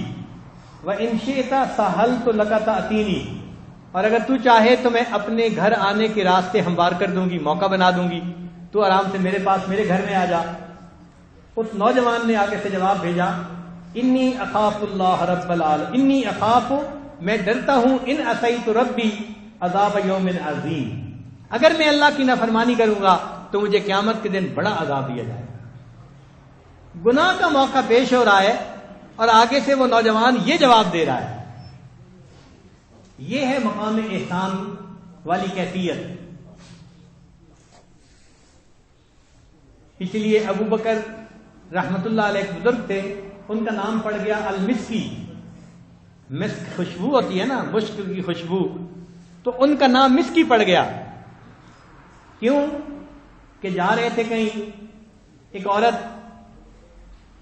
ان کے معاملے میں بدنیت تھی، اس نے اپنی کام والی کو کہا کہ بھئی اس مرد کو کسی طرح گھر میں بلاؤ. تو کام والی بڑھیا فتنے کی پڑیا، وہ جلدی جلدی گھر سے باہر نکلی جب یہ گزر رہے تھے اور کہنے لگی کہ گھر میں ایک بیمار ہے، ذرا اس کی خبر لے لیں. یعنی ایسی بات کی کہ جیسے کوئی بندہ کہتے ہیں جی دعا کر دیں، بیمار ہے شفا ہو جائے. یہ سادہ بندے تھے، سمجھنے لگے کہ کوئی بیمار ہے تو چلو میں فاتحہ پڑھ دیتا ہوں، الحمد پڑھ کے اس کو جو ہے نا وہ دم کر دیتا ہوں، دعا کر دیتا ہوں۔ جب یہ اندر گئے پتہ چلا کہ ایک نوجوان خوبصورت عورت ہے، کہنے لگی کہ میں آپ کو روز آتے جاتے یہاں سے دیکھتی تھی اور موقع کی تلاش میں تھی، آج میرے گھر میں خامن نہیں ہے، تمہیں میں نے بلا لیا تو میں چاہتی ہوں کہ تمہارے ساتھ گناہ کا ارتکاب کروں۔ اب یہ بھی اس نے کہا کہ اگر تم نے ویسے ہی نکلنے کی کوشش کی تو میں شور مچاؤں گی کہ تم میرے گھر میں داخل ہوئے تھے میری عزت لوٹنے کے لیے۔ یعنی اس نے دونوں طرف سے راستہ بند کر دیا، گناہ کر لو اگر آرام سے کرنا ہے، تو نہیں کرنا تو بدنام تو تمہیں میں کر ہی دوں گی۔ یہی عورتوں کی مکاری ہوتی ہے۔ چنانچہ جب اس نے یہ کہا تو اب وہ سمجھ گئے کہ بھئی اب ذلت ملے گی اگر میں یہاں سے نکلنے کی کوشش کروں گا۔ اللہ نے ان کے دل میں عجیب بات ڈالی، کہنے لگے کہ اچھا مجھے قضاء حاجت کی ضرورت ہے، تمہارے گھر میں کوئی بیت الخلاء ہے؟ تو اس نے کہا ہاں۔ تو یہ بیت الخلاء میں گئے۔ بیت الخلاء میں جب گئے تو وہاں پر نجاست پڑی تھی۔ آج کل تو دوسرے طرح کے ٹوائلٹ ہیں نا کہ جہاں ہر چیز گم ہو جاتی ہے۔ اس زمانے کے بیت الخلاء ایسے تھے کہ جو نجاست تھی وہ پڑی ہوتی تھی اور اس کو صاف کیا جاتا تھا۔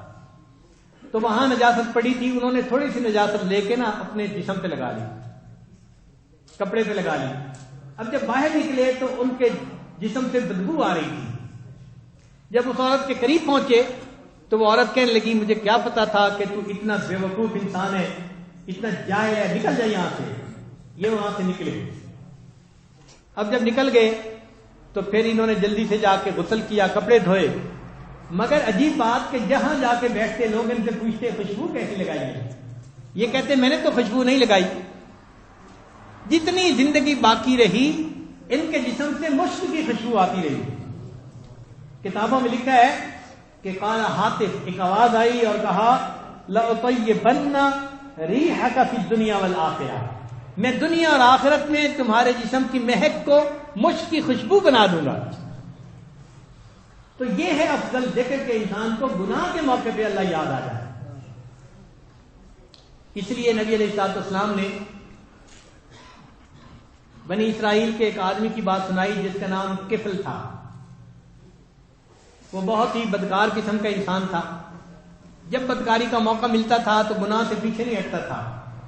ایک مرتبہ کوئی عورت اس کے پاس آئی اور وہ ضرورت مند تھی، اس نے پیسے مانگے۔ اس نے اس سے کہا کہ میں تمہیں پیسے دے دوں گا، اس کے بدلے تم مجھے اپنی خواہش پوری کرنے دو۔ ایک مرتبہ تو عورت واپس چلی گئی، لیکن پھر حالات سے ایسی پریشان ہوئی کہ دوبارہ آئی۔ چھوٹے بچے تھے، فاقہ تھا، ماں سے برداشت نہیں ہوتا تھا۔ جب دوبارہ آئی تو اس نے پھر کہا کہ میں اتنے پیسے دوں گا، مجھے بدکاری کرنے دو۔ تو اس ضرورت کی وجہ سے وہ عورت خاموش ہو گئی۔ چنانچہ اس نے پیسے دیے۔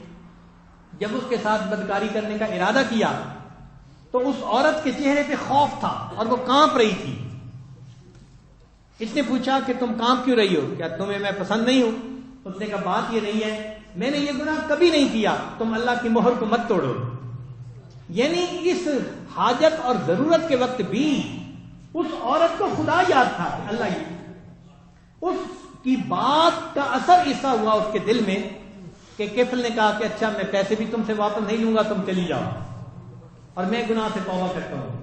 اللہ کی شان اسی رات کفل کی موت لکھی تھی۔ چنانچہ جب موت آ گئی تو صبح اس کے دروازے پر لکھا ہوا تھا اللہ نے کفل کی توبہ کو قبول فرمایا۔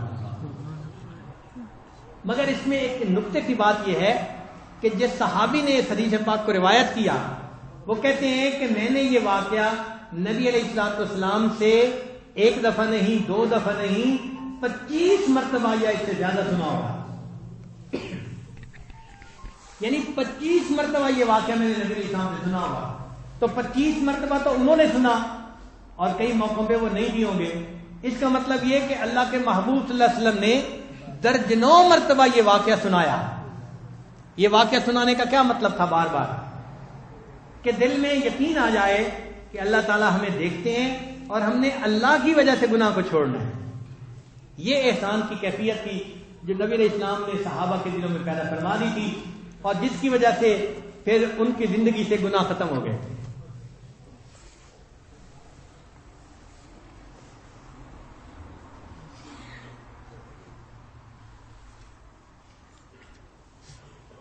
ایک آدمی نے ایک عورت کو دیکھا کہ ویرانہ ہے اور تنہائی ہے اور اندھیرا ہے،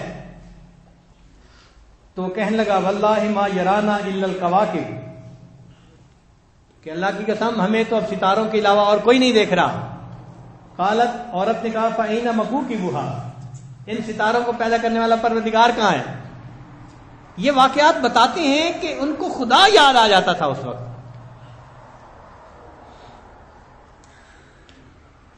سلیمان یسار رحمۃ اللہ علیہ کو اسی طرح ایک عورت نے گناہ کی دعوت دی، انہوں نے فرمایا الیک انی لا تحرقنی ونفسک بالنار، پیچھے ہٹ جا اپنے آپ کو اور مجھے جہنم کی آگ میں مت جلاؤ۔ تو جب انہوں نے یہ بات کی تو عورت پر حیا غالب آ گئی اور وہ واپس چلی گئی۔ ایک آدمی نے کسی عورت سے کہا ھذا اللیل قد ذھب والصبح قد اقترب، کہ اب تو رات تقریباً گزرنے والی ہو گئی، صبح کا وقت قریب ہو گیا۔ وہ گناہ کی اس کو دعوت دے رہا تھا۔ قالت، اس نے جواب میں کہا ھکذا تفنی الشہوات وتنقطع اللذات، اسی طرح شہوات بھی ختم ہو جاتی ہیں اور لذات بھی ختم ہو جاتی ہیں۔ ہیہات ہیات انی اخاف العقوبۃ من اللہ، میں اللہ کے عذاب سے ڈرتی ہوں، قیامت کے دن مجھے اس پر عذاب ہوگا۔ چنانچہ یہ سارے واقعات بتاتے ہیں کہ عورت کی طرف سے گناہ کی دعوت، مرد کو خدا یاد آ گیا، کہیں مرد کی طرف سے گناہ کی دعوت، عورت کو خدا یاد آ گیا۔ یہ ہے افضل ذکر۔ اب بتائیں ہمیں ذکر یاد ہوتا ہے؟ ہم یہ ذکر کرتے ہیں؟ ایک میسج آ جائے کسی کا، فوراً اس کا جواب مسجد کے اندر کھڑے ہوئے بھی دیں گے، فوراً کال سنیں گے، اور بہانے یہ بناتے ہیں جی کہ اس کی کال آ گئی تھی۔ بھئی شیطان کے ایجنٹ کی کال تو کبھی بھی آ سکتی ہے، ہم نے تو اللہ کے لیے اس سے بچنا ہے۔ تو اس لیے یہ مقام احسان والی کیفیت ہم نے ان دنوں میں اپنے اندر پیدا کرنی ہے، اور مستقل 24 گھنٹے یہ خیال رکھنا ہے ہم اللہ کے سامنے ہیں، اور ہم نے آئندہ گناہ کے موقع پہ اپنے رب کو یاد کرنا ہے، تب ہم ذاکر بنیں گے۔ اگر اس وقت خدا یاد نہ آیا تو پھر ہم غافل ہی رہیں گے۔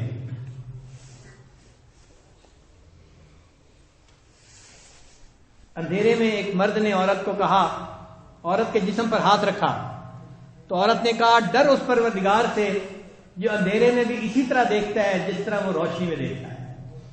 ان کے دل میں ایک یقین بنا ہوا تھا، اس وجہ سے وہ گناہوں سے بچ جاتے تھے۔ اللہ تعالی ہمیں بھی یہ یقین عطا فرمائے، یہ مضبوط ایمان عطا فرمائے، تاکہ ہماری زندگی سے بھی معصیت ختم ہو جائے۔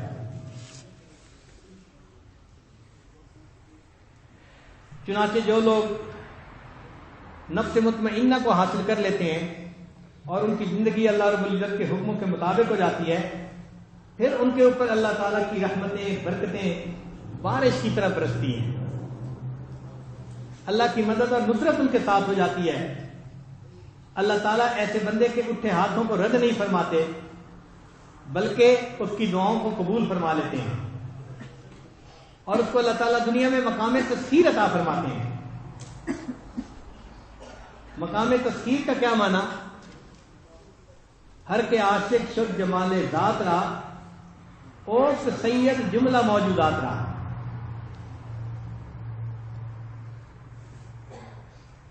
کہ جو اللہ تعالیٰ کے ذات کا عاشق بن جاتا ہے وہ تمام موجودات کا سردار بن جاتا ہے۔ جیسا ہی عمر اعلان ہو، ان کا حکم آگ پہ چلا، ہوا پہ چلا، پانی پہ چلا، زمین پہ چلا، تو آگ، پانی، ہوا، مٹی، اس پہ ان کا حکم چلتا تھا، جنگل کے جانوروں پہ حکم چلتا تھا۔ یاد رکھیں جس دل پر اللہ کا حکم چل گیا، اب اس بندے کا حکم لوگوں کے دلوں پہ چلتا ہے۔ اللہ ان کو دنیا میں قبولیت عطا، ثم یوضع له القبول فی الارض، اللہ ان کو زمین میں قبولیت دے دیتے ہیں۔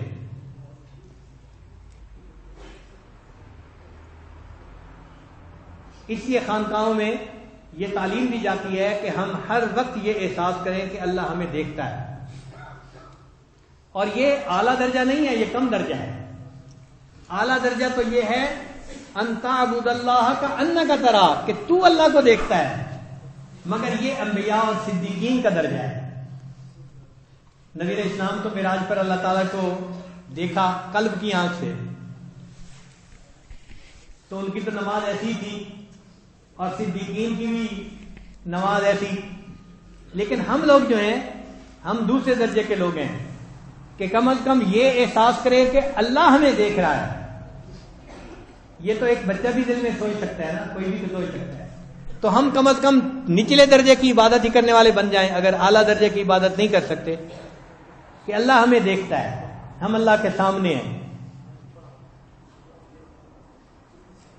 یہ اسلام کا حسن ہے. اللہ تعالیٰ بندے کو پاک کرنا چاہتے ہیں. اس لیے قرآن مجید میں اللہ تعالیٰ فرماتے ہیں کہ اللہ تعالیٰ چاہتے ہیں یطہرکم، کہ تمہیں پاک کر دیا جائے.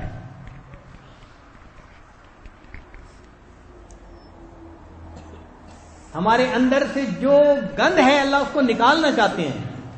اللہ تعالیٰ ہمیں ٹرانسپیرنٹ کرنا چاہتے ہیں. یہ تصوف کا مقصود ہے کہ بندہ بالکل شفاف زندگی گزارنے والا بن جائے. ذہن میں رکھ لینا کہ تصوف کا مقصود نہ تو رنگ دیکھنا ہے، نہ کوئی کشف و کرامات کی طلب ہے، نہ مقدمات کا فتح ہونا، نہ دعاؤں کا قبول ہونا، نہ دشمن پہ غالب آ جانا. ان میں سے کوئی بھی تصوف کا مقصد نہیں ہے. نہ طی الارض نصیب ہونا، ہوا میں اڑنا، پانی پہ چلنا، کوئی اس میں سے مقصد نہیں ہے. تصوف کا مقصد صرف یہ ہے کہ انسان کے نفس کو ایسی لگام ڈال دی جائے کہ سدھائے ہوئے جانور کی طرح شریعت کے اوپر چلنے لگ جائے. مکروہات شرعیہ مکروہات طبعیہ بن جائے بندے کے لیے. طبیعت بھی کراہت کرے گناہوں سے، ایسی طبیعت ہو جائے. یہ اللہ تعالیٰ کی دین ہے. اس لیے حضرت اقدس تھانوی رحمۃ اللہ سے پوچھا گیا کہ تصوف کا مقصود کیا ہے، تو فرمایا کہ انسان کے رگ رگ اور ریشے ریشے سے گناہوں کا کھوٹ نکل جائے. جس بندے کے اندر سے گناہوں کا کھوٹ نکل جاتا ہے نا، وہ اللہ کا پیارا بن جاتا ہے، اللہ کا محبوب بن جاتا ہے. پھر اللہ رب العزت اس کو دنیا میں عزتوں سے نوازتے ہیں، عزتوں کے تاج پہناتے ہیں.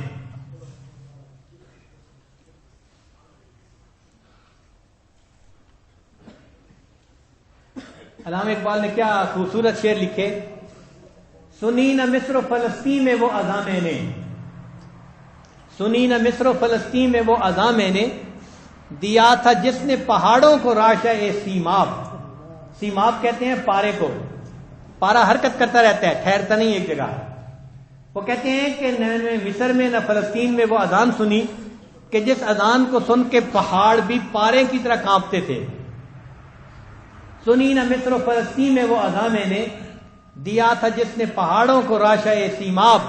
وہ سجدہ روح زمین جس سے کانپ جاتی تھی، اسی کو آج ترستے ہیں ممبر و محراب. ممبر و محراب ان لوگوں کو دیکھنے کو ترستے ہیں جو سجدہ کرتے تھے اور زمین کانپتی تھی کہ اتنے خلوص کا سجدہ کس نے کر ڈالا. الفاظ و معانی میں تفاوت نہیں، لیکن ملا کی اذاں اور مجاہد کی اذاں اور.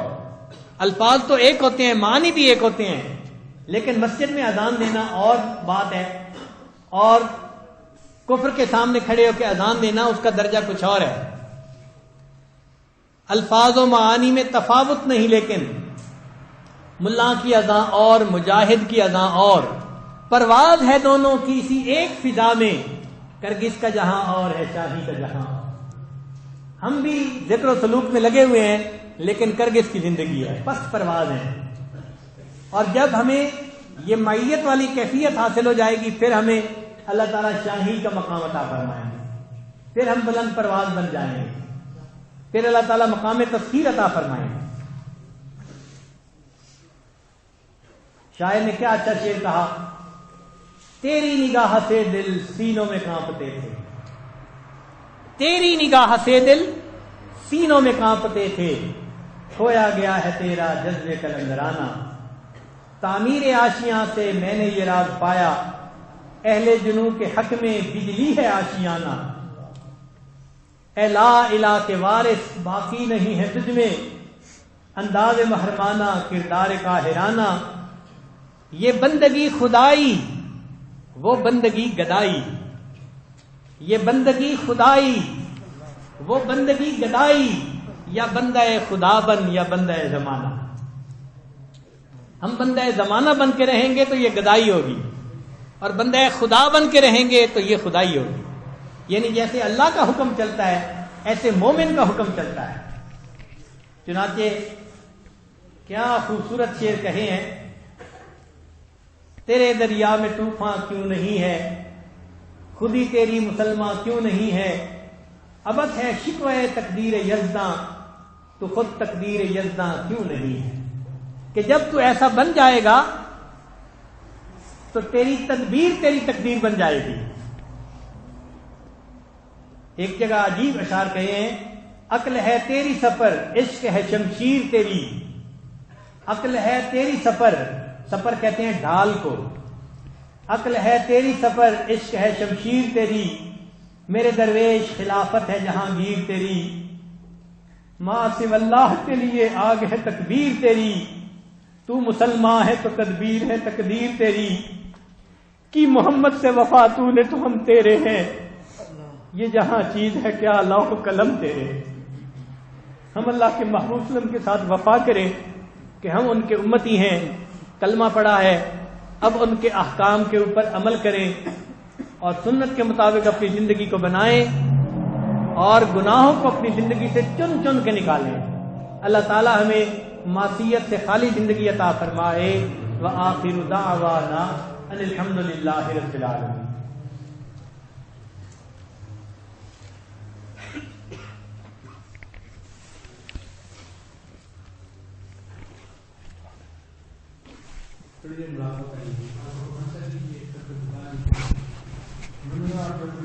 ہے اس کے حد تک تو اللہ رب العزت کی یاد میں ہو جائے.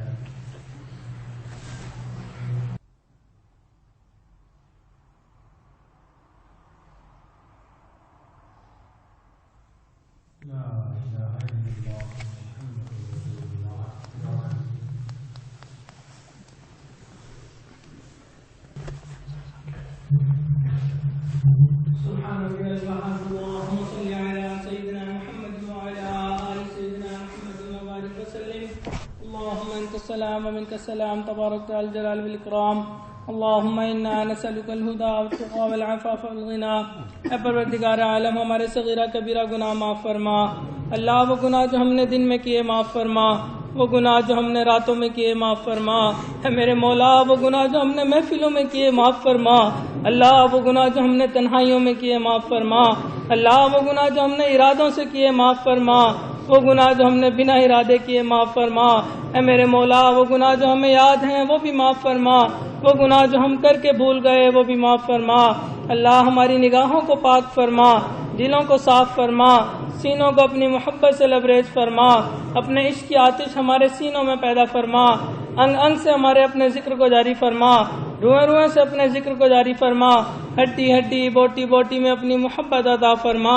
اے پروردگار عالم ہمارے علم میں برکتیں پیدا فرما، عمل میں برکتیں پیدا فرما، رزق میں برکتیں پیدا فرما، کاموں میں برکتیں پیدا فرما، فیصلوں میں برکتیں پیدا فرما. قدم قدم اپنی برکتیں شامل حال فرما.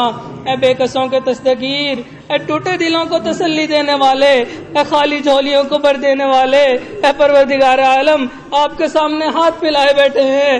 اللہ اپنے گناہوں پہ نادم و شرمندہ ہے. اللہ آپ سے معافی مانگتے ہیں. اے پروردگار عالم ہمارے تمام گناہوں کو معاف فرما. اے پروردگار عالم ہم نے اس دنیا میں دیکھا اگر فقیر کہیں جائے اور اس کو کوئی اونچا بڑا دروازہ نظر آئے وہ اونچی صدا لگاتا ہے. اللہ ہم بھی آپ کے در کے سائل ہیں اور اللہ آپ کے در سے بڑا کوئی دوسرا در نہیں. اللہ ہم آپ کے در پہ حاضر ہوئے بیٹھے ہیں. اللہ آپ سے آپ کی محبت طلب کرتے ہیں، آپ کی رضا طلب کرتے ہیں. اے میرے مولا ہمیں اپنی رضا عطا فرما. اللہ اپنی لقاء والی زندگی عطا فرما. اے پروردگار عالم بڑی دور سے آئے ہیں بڑی دیر سے آئے ہیں اللہ، بڑی امیدیں لے کے آئے ہیں کہ ہم وہاں جائیں گے، اپنے گناہوں کی معافی مانگیں گے، اپنے گناہ بخشوا کے واپس آئیں گے۔ اے پروردگار عالم، دلوں کی تمام نیک تمناؤں کو پورا فرما اللہ، ہمیں یہاں سے بخشے بخشائے واپس لوٹا۔ اے پروردگار عالم، ہمارا حال اس چرواہے کی مانند ہے جس نے کہا اللہم اغفر فإنک لا تغفر فاغفر، اے اللہ میری مغفرت کر دیجئے، مغفرت کر دیجئے۔ اللہ اگر مغفرت نہیں کرنی اللہ پھر بھی مغفرت کر دیجئے۔ اللہ ہم بھی آپ کو یہی کہتے ہیں اللہ ہم سے راضی ہو جائیے، اے میرے مولا راضی ہو جائیے۔ اللہ اگر ہم سے بہت ناراض ہیں، آپ راضی نہیں ہونا چاہتے، اللہ پھر بھی ہم سے راضی ہو جائیے۔ اے میرے مولا آپ کے محبوب نے ہمیں آپ کا در دکھلا دیا، یہ بھی بتلا دیا اس در کے سوا کوئی دوسرا در نہیں۔ انبیاء بھی اسی در پہ جھکے، اولیاء بھی اسی در پہ جھکے، ہمیں بھی اسی در سے ملنا ہے۔ اے پروردگار عالم ہمیں اپنے در سے عطا فرما۔ اے میرے مولا اس شخص کے اوپر تو کوئی حسرت نہیں جو مندر سے نکل کر جہنم میں چلا جائے، اللہ حسرت تو اس کے اوپر ہوگی جو پیدا مسلمان ماں باپ کے گھر میں ہوا، ماں باپ نے پیدا ہو کے کلمہ پڑھنا سکھایا، نماز سکھائی، دین کا حافظ بنایا، عالم بنایا، اللہ ساری زندگی اللہ اللہ کرتا اور کرواتا رہا۔ اے میرے مولا آپ نے پھر قبول نہ کیا، اس کو اٹھا کر مسجد سے نکال کر جہنم میں ڈال دیا۔ اللہ اس سے زیادہ بدبخت کون ہوگا؟ اللہ اس سے زیادہ شقی کوئی نہیں ہو سکتا۔ اے پروردگار عالم ہمیں بدبخت ہونے سے بچا لیجئے، اللہ شقی ہونے سے بچا لیجئے۔ اے پروردگار عالم ہمیں اپنے نیک لوگوں میں شامل فرما دیجئے، اللہ اپنے محبین میں شامل فرما دیجئے۔ اے میرے مولا ہم اس وقت آپ سے عہد کرتے ہیں ہم گناہ نہیں کرنا چاہتے، اللہ ہم ایک قدم آگے بڑھتے ہیں، شیطان کئی قدم ہمیں پیچھے دھکیل دیتا ہے۔ اللہ صبح توبہ کرتے ہیں، شام توڑ بیٹھتے ہیں، شام توبہ کرتے ہیں، صبح توڑ بیٹھتے ہیں۔ اے پروردگار عالم ہمیں اپنی پناہ عطا فرما، اللہ ہمیں اپنی لقاء عطا فرما۔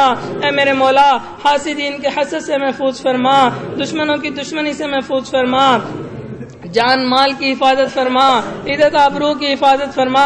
اے میرے مولا ہمارے ایمان کی حفاظت فرما۔ اے میرے مولا ہم آپ کے ناز نخنوں میں پلے ہوئے بندے ہیں، اللہ ہم سے تو دھوپ کی گرمی برداشت نہیں ہوتی، اللہ جہنم کی گرمی ہم کیسے برداشت کریں گے؟ اے میرے مولا ہمیں جہنم سے پناہ عطا فرما، اللہ قبر کے عذاب سے محفوظ فرما، حشر کے عذاب سے محفوظ فرما۔ اے میرے مولا پل صراط سے گزرنا عطا فرما۔ اے پروردگار عالم ہم اس وقت اس دنیا میں آئے کہ آپ کے محبوب کا دیدار نہ کر سکے، اے میرے مولا بہت حسرت ہے اس چہرے کو دیکھیں جسے آپ نے والضحیٰ کہا، ان زلفوں کو دیکھیں جنہیں آپ نے واللیل کہا۔ اے میرے مولا ہم نے اپنے بڑوں سے سنا ہے قیامت کے دن آپ کچھ لوگوں کو اندھا کھڑا کریں گے، اللہ اگر آپ نے ہمیں بھی اندھا کھڑا کر دیا اللہ ہم اپنے آقا کا وہاں بھی دیدار نہ کر سکیں گے۔ اے میرے مولا ہمیں دوہری محرومی سے محفوظ فرما، آقا کا دیدار عطا فرما، ان کی شفاعت عطا فرما، اللہ ان کے ہاتھوں سے کوثر کا جام عطا فرما، اللہ ان کے قدموں تلے میں جگہ عطا فرما۔ اے پروردگار عالم دلوں کی جو نیک تمنائیں ہیں پوری فرما، اللہ حاضرین مجلس جس شوق کے ساتھ یہاں پہ آئے اللہ اس کے بدلے ان کو سچی محبت عطا فرما، اللہ جنوں کی جو نیک تمنائیں ہیں پوری فرما۔ اے پروردگار عالم قرضوں سے محفوظ فرما، مرضوں سے محفوظ فرما، اللہ جو قرض کی وجہ سے پریشان ان کی پریشانی کو دور فرما، جو مرض کی وجہ سے پریشان ان کی پریشانی کو دور فرما۔ اے پروردگار عالم ہمارے عزیز اقارب مشائخ رشتہ دار جو اس دنیا سے فوت ہو گئے اللہ ان کی مغفرت فرما، جن کی آپ نے مغفرت کر دی قرب کے اعلیٰ ترین درجات عطا فرما۔